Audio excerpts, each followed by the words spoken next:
It began with what seemed like an ordinary sleepover. I was 13, caught in that awkward phase between childhood and teenage independence. It was late autumn, chilly enough for blankets, but warm enough to leave windows cracked. I lived in Riverview Heights, a small town pressed against sprawling pine forests where nothing unusual ever happened, or so we believed. Before we continue, make sure you're subscribed with notifications on, and tell me in the comments what city you're watching from. Alright, let's dive back in. That Friday evening, my friend Marcus invited me along with two others, Tyler and Mason, to spend the night at his place. His split-level home sat at the end of a quiet cul-de-sac near the woods, the kind of neighborhood where porch lights flickered on promptly at 7 and strangers waved as if they knew you. Marcus's mother worked overnight shifts at the hospital, and his older brother was away at university. The house belonged to us, which meant pure chaos. We played Xbox for hours in Marcus's bedroom, hurling chips at each other, chugging energy drinks, and cackling at ridiculous YouTube videos. The room barely accommodated his twin bed, a cluttered desk, and the sleeping bags we'd spread across the carpet. We'd just settled into our makeshift beds and dimmed the lights when Tyler, positioned closest to the wall, spoke up. "Hey, where's my blanket?" Marcus chuckled. "Check under your bag. You probably kicked it off." Tyler rummaged around before sitting upright. "No, seriously, it was right here." We all searched. The blanket had vanished. Initially, it seemed amusing. Tyler was notoriously forgetful. He'd once attempted to charge his phone with a drinking straw, but after checking under the desk, behind the bed, and even in the hallway, we found nothing. Marcus retrieved an extra throw blanket from the linen closet, and we continued our evening. Halfway through a comedy compilation video, Mason suddenly sat up. "Okay, this isn't funny anymore. Where the hell is my blanket?" His expression was deadly serious, and so were we. "You're messing with us, right?" I asked. "No, dude. I swear it was just here. I was literally using it." Marcus switched on the overhead light. The atmosphere shifted instantly, like someone had draped a cold sheet over the room. We fell silent again.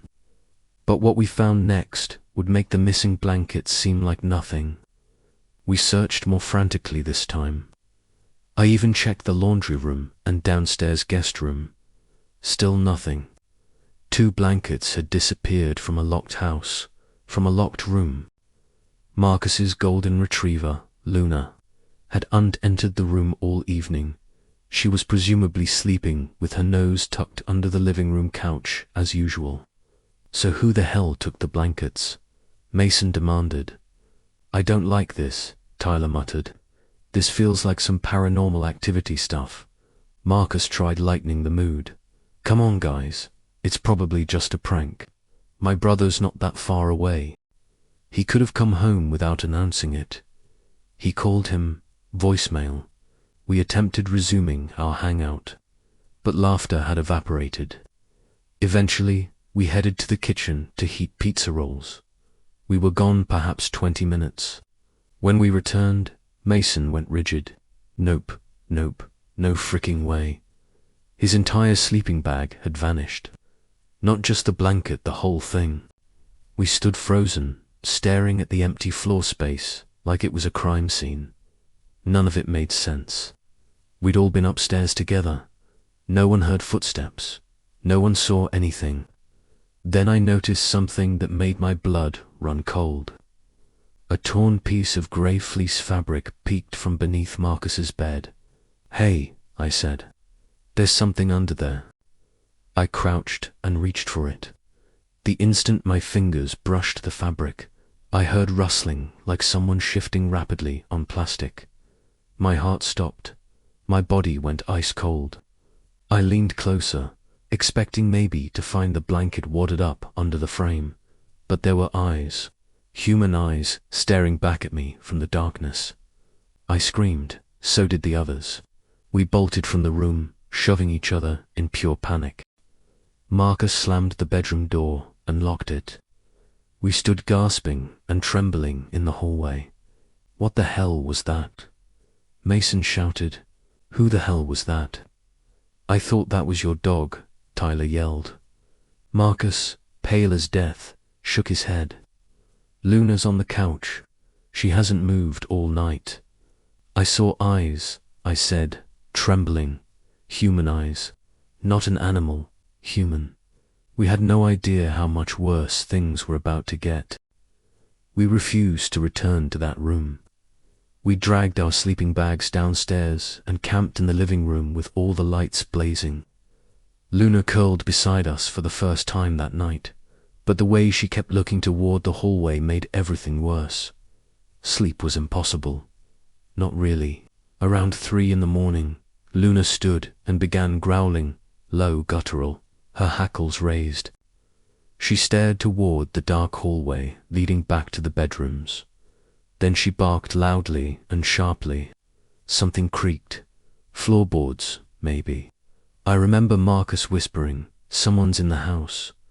We grabbed whatever weapons we could find, broomsticks, a fireplace poker, even a foam bat. We sat there, armed and terrified, waiting for daylight. When Marcus's mother arrived home around 7, we told her everything. She didn't laugh or dismiss us as having overactive imaginations. She believed us instantly. Then she saw the muddy footprints. They started at the hallway window, which was barely cracked open, and led toward Marcus's room. She called the police immediately. They searched the house from top to bottom, found nothing. They suggested it was probably an animal, maybe a prank, or perhaps one of us had sleepwalked and moved the blankets without realizing it. We knew that was complete nonsense. But the truth, when it finally came out, was far more terrifying than we'd imagined. A week later, Marcus called me. His voice sounded off. "They found someone," he said. "In the attic." My chest tightened. What? The man had been living up there for a while, months, possibly. They believed he'd entered through the crawl space under the deck and simply stayed. At night, he'd descend, stealing food, blankets, whatever he needed. The police discovered wrappers, empty water bottles, some of our old clothes, even items from our backpacks. I was speechless. He had a knife, Marcus added. A hunting knife. They found it up there. Turns out the man was what they call a frogger. Someone who secretly lives inside another person's home, hiding in crawl spaces, attics, or basements, moving around when residents are asleep or away. They watch, wait, and sometimes worse. The police said we were lucky he'd never heard us. But we all remembered that night, that stare, that moment under the bed. The worst part, he'd probably been there while we laughed, joked, and played video games, while we walked around barefoot and slept on the floor. He was probably under the bed the entire time, watching. We never stayed at Marcus's place again. He moved the following summer. His mother couldn't take it, couldn't live there knowing what had happened. The attic entrance was just a panel in the hallway ceiling. You could lift it with one hand.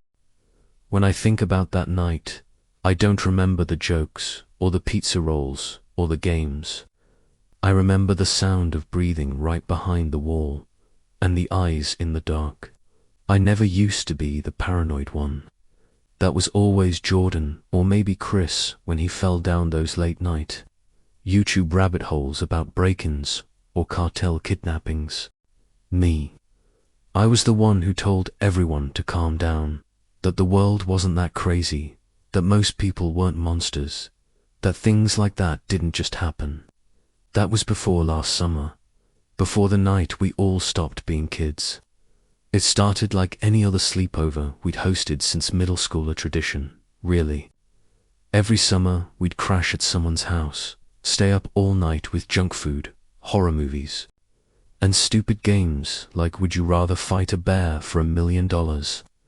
This time it was at Nathan's place. a sprawling one-story house on the town's edge in a neighborhood called Brookside Pines.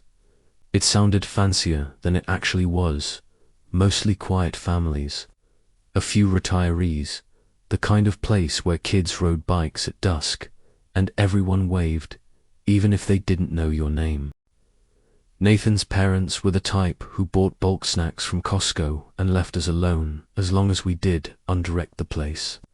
His dad was a pilot, usually traveling for work, and his mother worked night shifts as a nurse.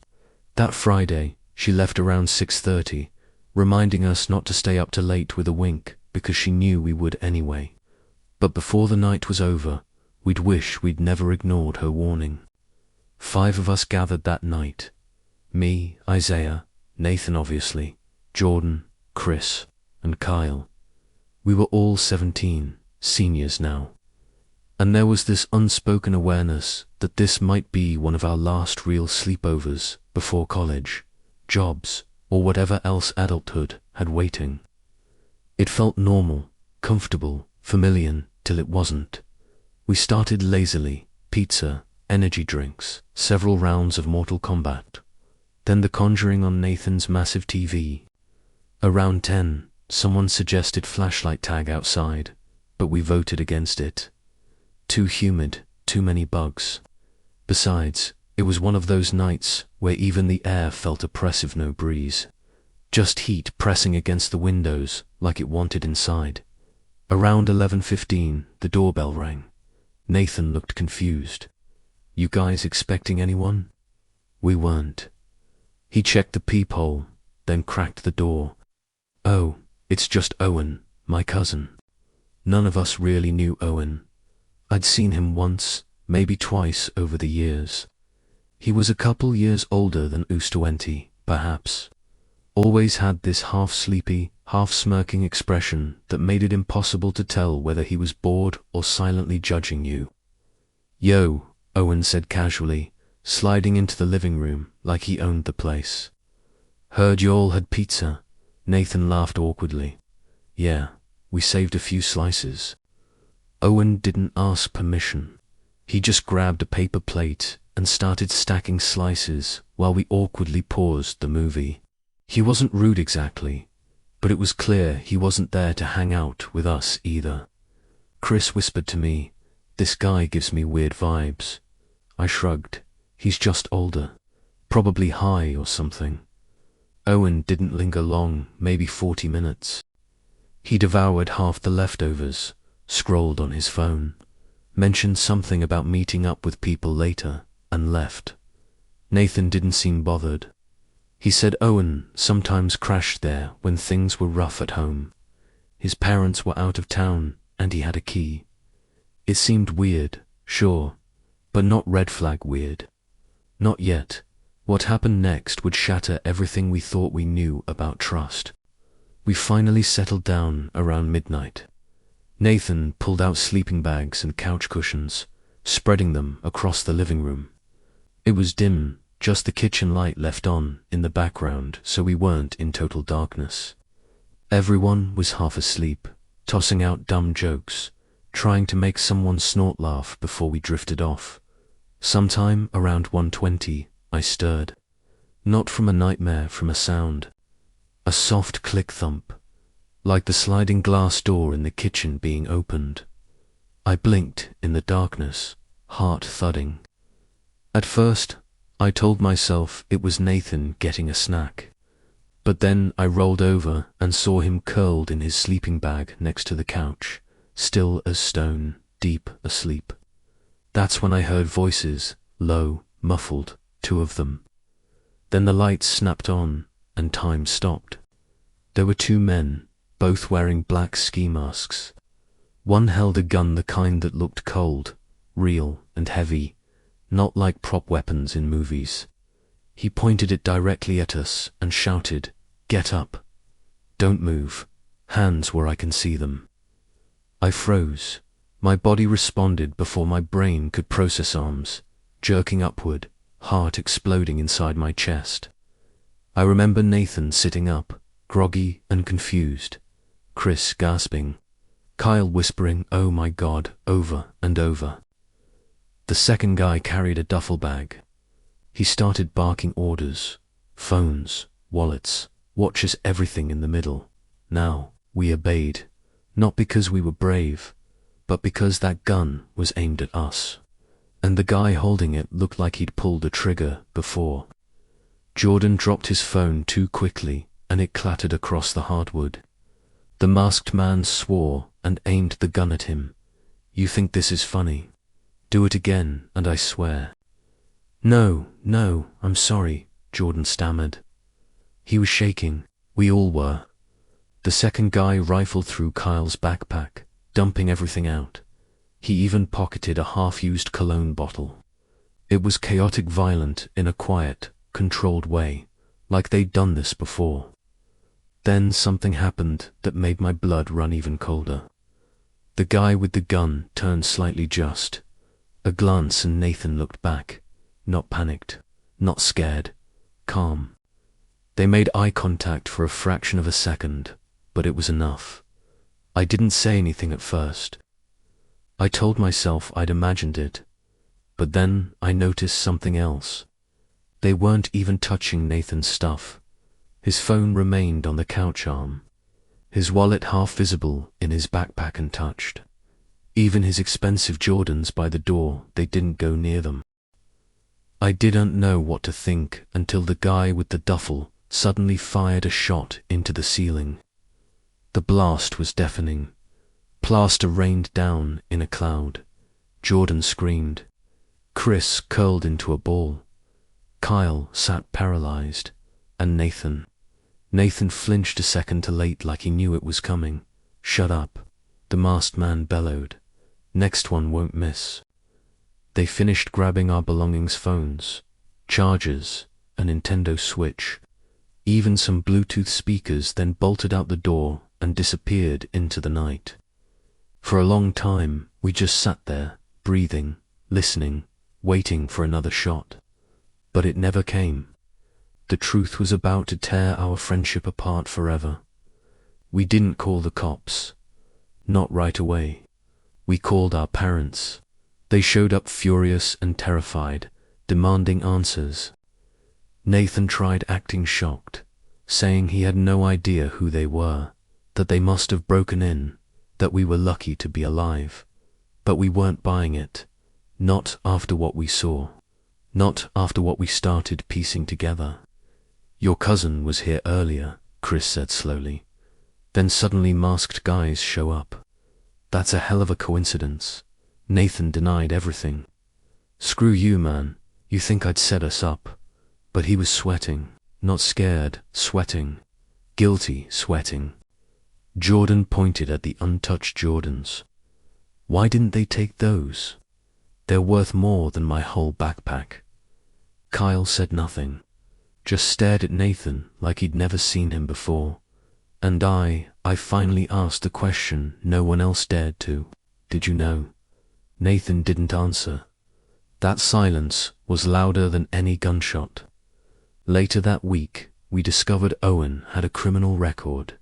Petty theft, breaking and entering. He'd been arrested multiple times.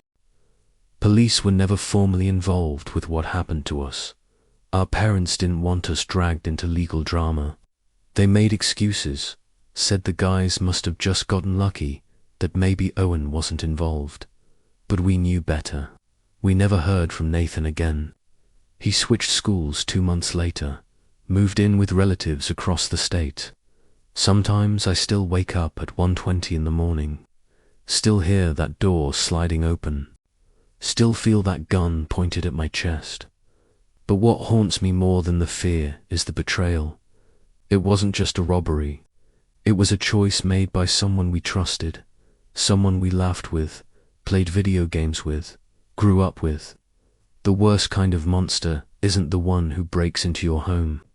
It's the one who lets them in and watches you suffer.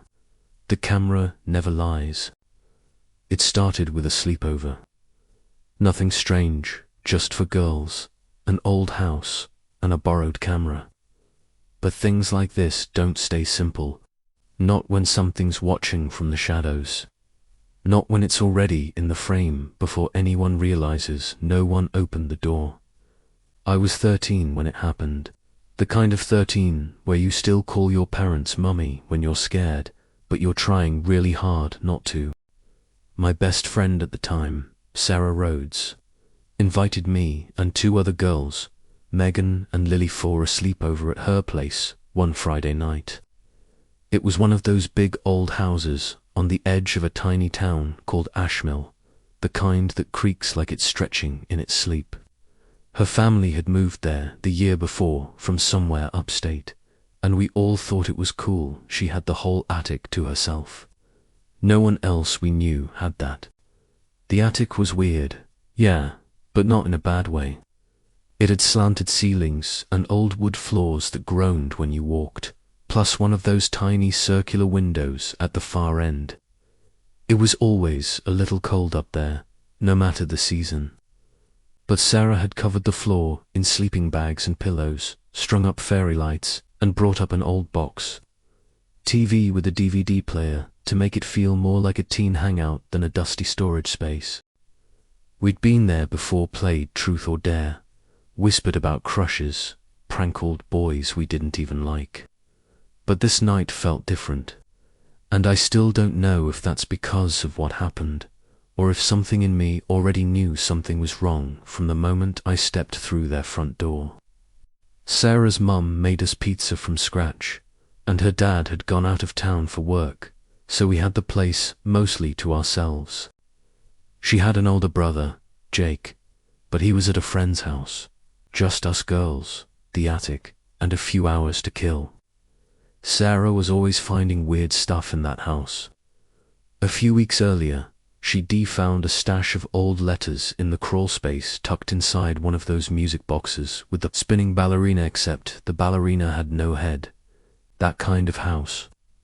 But that night, she told us she'd found her dad's old camera. A bulky silver Sony Cybershot, the kind from the early 2000s, with that tiny digital screen on the back and a big flash that made everything look washed out. Found it in a box under the attic stairs, she said, tossing it into the pile of blankets between us. Still works. Want to mess around with it? Of course, we did. We were 13 and bored and high on orange soda and pop rocks. We took photos of each other making stupid faces, pretending to be supermodels, vampires, witches, whatever we could think of.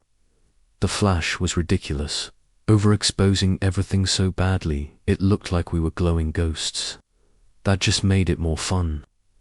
Sarah dared me to go down into the basement alone and take a picture with the lights off. I chickened out after 3 steps.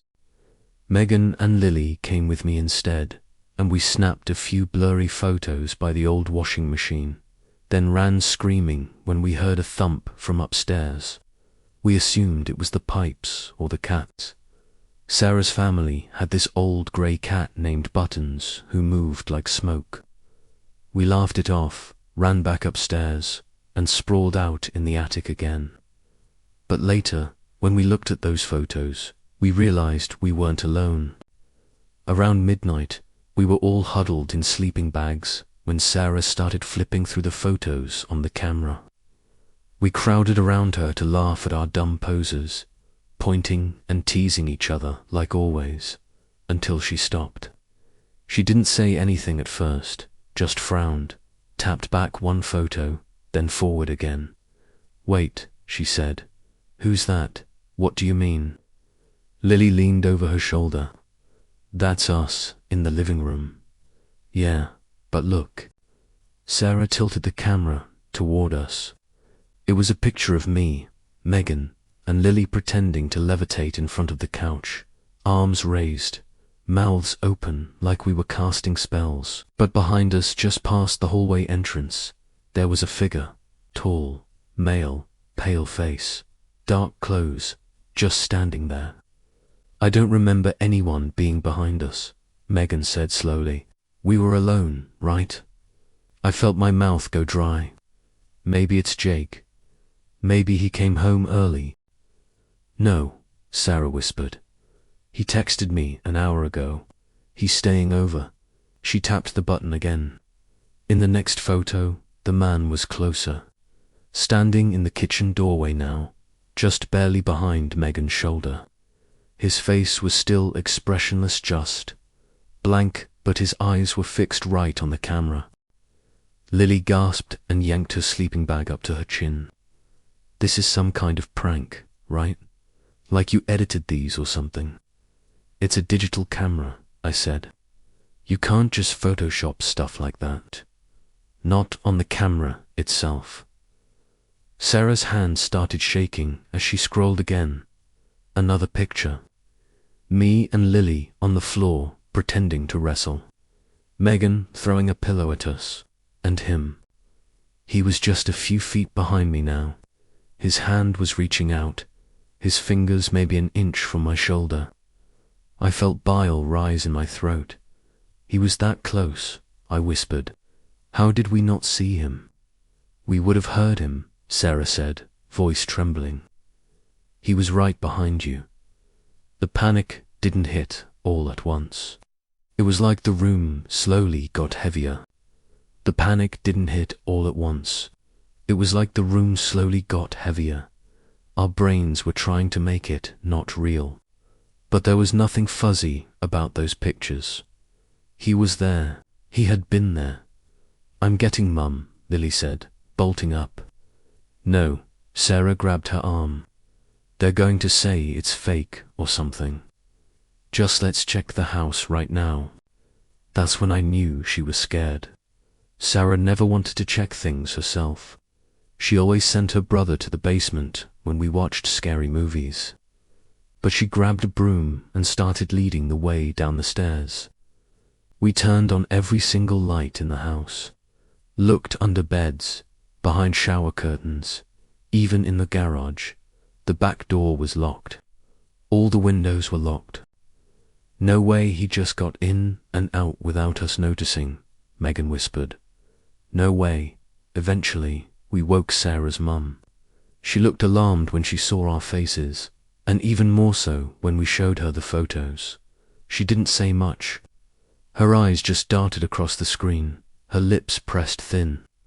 Sarah's dad got home early the next morning and took the camera to check the settings. But we all saw it in his face. He did unbelieve it was just a lens flare or glitch. Not really. But the worst part came after. When Sarah went to show her parents the photos again, they were gone. All of them. Every picture we took that night erased. The older ones on the memory card were still there, but all the ones with him, deleted. No one touched it, Sarah swore. I didn't delete anything, I swear. Her mum tried to reassure us. Sometimes old memory cards corrupt. Pictures disappear all the time. But it didn't feel like corruption. It felt like something didn't want us remembering. We begged Sarah's dad to take the camera to anyone to recover the files, but he said the card was too old, too unreliable. That was the end of it. Or at least it was supposed to be. None of us ever went back to that house. Sarah started hanging out with different girls at school. Megan moved away the following summer. Lily stopped replying to texts after a few months. We never talked about it again. But even now, years later, I still remember his face. Not angry, not sad. Just there like he belonged in that house more than we did. Like we had wandered into his space, not the other way around. I've told this story maybe 3 times in my life. No one ever believes it. They say it was a dream, or we faked the photos, or it was someone's dad messing with us. But I remember how it felt when I looked at that last picture, how close he was, how I could almost feel his breath on my neck, though I hadn't felt anything at the time. You don't forget something like that. You can't. If this story moved you, hit subscribe with notifications on, and tell me in the comments, what city are you watching from?